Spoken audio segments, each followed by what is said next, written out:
ஒருத்தன் ஆழ்ந்த தூக்கத்தில் எழுப்பினானா முதல்ல அவன் வந்து குண்டாஸ் கேஸ்ல உள்ள போயிடுவான். முதல்ல அவன் கேட்டுக்குள்ள நுழையும் போது அவனுக்கு குண்டாசு ஃபர்ஸ்ட் அவன் எழுப்ப முடியாது.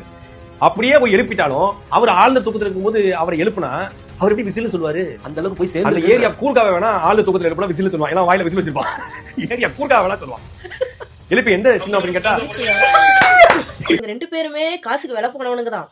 ஒருத்தவனுக்கு ஒருத்தவன் சலைச்சவன் இல்ல. அந்த மாதிரி ஒரு அவனுக்குள்ளேயே மாத்தி மாத்தி பேசிக்கிட்டு கேட்க சிரிச்சுக்கிட்டு இருக்கானுங்க. முதலமைச்சர்கிட்ட போயிட்டு நீ விசில அடிப்பியா இல்ல சின்ன என்ன நீ கேப்பியான்னு சொல்லிட்டு டே நீ திட்டுறாப்ல கருணாநிதி திட்டுறா இப்படி திட்டுறா அப்படி திட்டுறான்னு ஸ்டேஜ்ல பேசிக்கிட்டு வந்தவன் இன்னைக்கு அவங்களுக்கு சொம்பு தூக்கிட்டு இருக்கான்.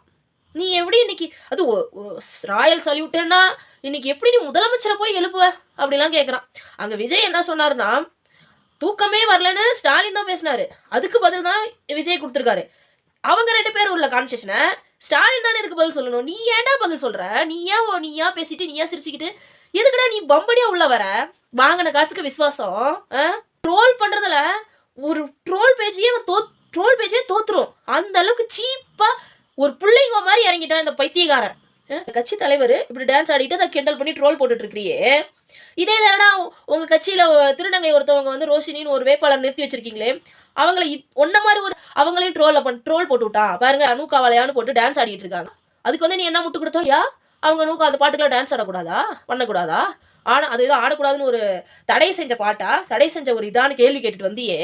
அதை ஏன்டா விஜய்க்கு இந்த மாதிரி ஒரு ட்ரோலை போட்டிருக்கா? அக்காக்காரங்க யாருமே சரியில்லை. ஒரு திருநங்கைய கூட எப்படி ஒரு சீப்பா பேசி 9ன்னு போட்டிருக்காங்க பாருங்க அப்படின்னு போட்டிருக்கீங்களே.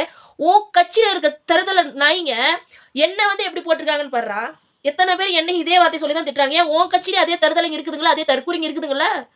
அதே மாதிரி எல்லா கட்சியிலும் இருக்கதான் செய்வாங்க. அந்த கட்சி அதுவும் இல்லாம அது உண்மையெல்லாம் பொய்யும் பல விஷயம் போகுது. நீங்க ஃபேக் ஐடி வேற 10 கிரியேட் பண்ணி இப்படி பண்ணுங்க அப்படி பண்ணுங்க வேற நோ ரெஸ்ட்ரிக்ஷன் வேற சொல்லி விட்டீங்க போல. இதுக்கும் டிவிகே கட்சி ரொம்ப மோசம். தடை செய்யணும் இந்த கட்சி. என்னை கேட்டா ஒரு கட்சி இருக்கவே கூடாதுன்னா அது நீங்க மட்டும் தான்டா. ஏன்னா யாரையுமே புதுசா வரக்கூடாதுன்னு சொல்லிட்டு போடுற அந்த இடத்துலயே முட்டுக்கட்டை போட்டு நிக்கிறீங்க. விஜய் ரஜினி வந்தாரு, அவங்க ஃபேமிலி எல்லாம் இழுத்து வச்சு சுடுகாட்டுலயே ஒரு இடம் இருக்கு, நீ அங்க போய் உட்காந்துக்கோ. அவங்க மகளை மருமகளை அத்தனை அவ்வளவு கேவலமா பேசின ஆள் நீயே. அதே மாதிரி இன்னொன்னு என்ன சொல்றேன், கம்ப்ளைண்ட் புட்டிங்கிருவேன் அப்படியே அறுத்து தள்ளிடுவேன். நீ சொல்ற மாதிரி கம்ப்ளைண்ட் நீங்க கொடுத்தா நானும் கொடுப்பேன்.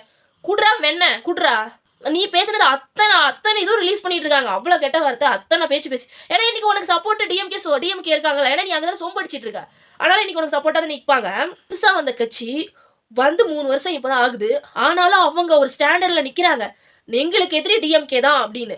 நீ ஏன்டா டிஎம்கே இத்தனை வருஷமா திமுக எதிர்த்துட்டு இன்னைக்கு ஏன்டா நீ விஜய் வந்து நிக்கிற? உன் கட்சியோட கொள்கை எங்க போச்சு? சீமான் சொல்லியிருக்காரு, யாரும் அவங்கள பத்தி விமர்சனம் பண்ணாதீங்க அப்படின்னு. அந்த தலைவங்கிற பேர்ல அவன் தலைவனே இல்ல. அவன் எதுக்கு தலைவங்கிற இருக்கிறான்னு தெரியல. அவன் ஒரு லூசு மாதிரி இருக்கிறான். பிரஸ் மீட்டை கொடுத்துக்கிட்டு அதை பண்ணிட்டு இதை பண்ணிட்டு அவன் ஒரு தனி லைன்ல இருக்கிறான். எனக்கு தெரிஞ்சு இந்த நாம் தமிழர் கட்சிக்கு தலைவர் என்னமோ சாட்டதான் போல. ஏன்னா அவன் அண்ணனே வந்துட்டு யாரும் விமர்சனம் பண்ணாதீங்க, நம்மளுக்கு களத்துல வேலை இருக்கு அப்படின்னு சொல்லியும் இவன் என்ன பண்ணிட்டு இருக்கான், நான் அப்படிதான் பண்ணுவேன். யாரோட இமேஜ் டேமேஜ் ஆகுது? இந்த கட்சிக்கும் இந்த கட்சி தலைவருக்கும் இதுல நம்பி ஒரு கூட்டம் இருக்கு பாத்தீங்களா, அந்த கூட்டம் தான் ஏமாந்துட்டு இருக்குது.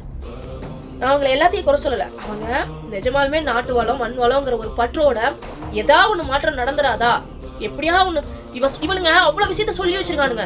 நாங்க இப்படி பண்ணுவோம், நாங்க அப்படி பண்ணுவோம், ஆடும் அப்படி இப்படின்னு சொல்லி அவங்களை அவ்வளவு பேசி உள்வாங்க வச்சிருக்கானுங்க.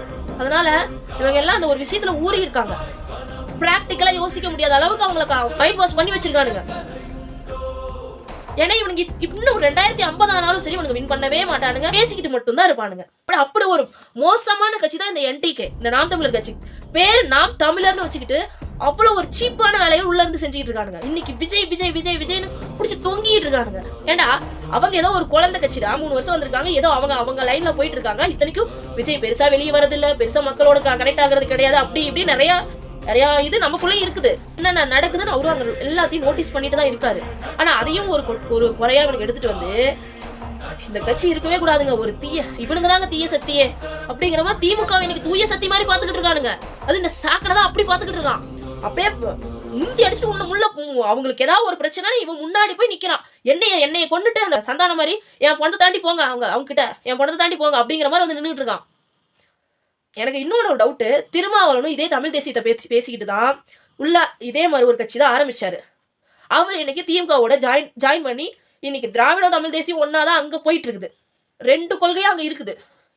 சீமான் என்ன சொன்னாரு, என் அண்ணனை திருமாவளவனை பார்த்துட்டு என் அண்ணனை முறைச்சா நானே அடிப்பேன். அப்படி ஒரு பாண்டிங்ல இருந்திருக்காங்க. அங்க உங்களுக்கு பெருசா தெரியாத ஒரு குறை விஜய்கிட்ட அப்படி என்னத்த நீங்க அப்படி பார்த்துட்டீங்க? கொள்கை இல்ல. ஏன்னா கொள்கை நீ தானடா ஃபர்ஸ்ட் சொன்ன. இப்படி விஜய் தெளிவா கொள்கையை சொல்லியிருக்காரு, இப்படி இருக்குது. அப்புறம் நீங்களே கொள்கைன்னு ஒரு நரேட்டிவ் செட் பண்ணிட்டு இருக்கீங்க.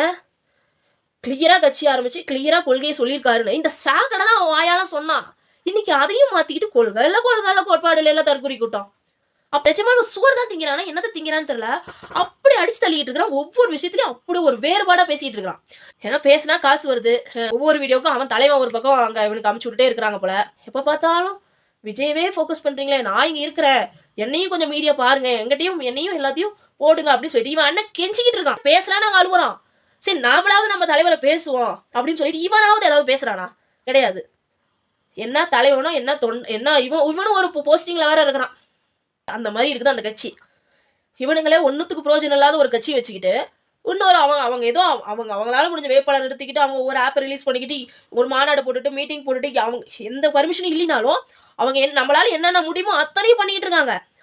அவங்கள நீங்க விமர்சனம் பண்ணிட்டு இருக்கிற எந்த கட்சி புதுசா வந்தாலும் ஒரு ப்ராஜெக்ட் ஒன்று இவங்களுக்கு கொடுத்துட்றாங்க. அதை தான் இவங்க பண்ணிட்டு இருக்காங்க, அதை இம்ப்ளிமெண்ட் பண்ணிக்கிட்டும் இருக்கானுங்க. தயவு செய்து மக்கள் ஏமாறாம இன்னமும் இவங்களுக்கு முட்டு கொடுத்துக்கிட்டு உனக்கு சீமான தெரியுமா, சீமானோட கொள்கையை தெரியுமா, சீமான் எவ்வளவு போராடினாரு தெரியுமா, எத்தனை பிரச்சனையை அவர் பார்த்தாரு தெரியுமா, களத்துல வந்து நிக்கிறாரு தெரியுமா, எத்தனை பிரஸ் மீட் பண்ணாரு தெரியுமா, சரிடா பண்ணாருடா, அதனால என்னடா தீர்வை பார்த்துட்டீங்க? என்ன தீர்வை பார்த்துட்டீங்க? ஏதாவது சரி அப்படியே 2-3 தீர்வு ஏதாவது இவங்களாலதான் ஸ்டாப் ஆன மாதிரி 2-3 விஷயத்தை இவங்க ப்ரொஜெக்ட் பண்றானுங்க. இந்த செலவு வைக்கிறது, இந்த 8 வழி சாலை இந்த மாதிரி எல்லாம் நிறைய சொல்லுவானுங்க. நாங்க போராடினாலதான் அதெல்லாம் நின்று போச்சுன்னு சொல்லி அடிச்சு தள்ளுவானுங்க. சரி போராடினா நின்றுச்சு. ஆட்சிக்கு உங்களால வந்து உட்காந்து இந்த மக்களுக்கு நல்லது பண்ண முடியுமாடா? நான் ஒரே ஒரு கொஸ்டின் தான் உங்ககிட்ட கேட்கிறேன். ஆட்சியில உங்களால உட்கார முடியுமா? முடியாதுல்ல. அப்ப பொத்திக்கிட்டு ஓரமா இருங்க. ஒரு புது கட்சி வந்தா விமர்சனம் பண்ணாதீங்க. அவங்க வழியில போக விடுங்க. சும்மா டிஸ்ட்ராக்ட் பண்ணி நிறைய மக்களை உங்க பக்கம் இழுத்துட்டு ஓட்ட பிரிச்சுக்கிட்டு இருக்காதீங்க. புரோக்கர் நாய்ங்களா.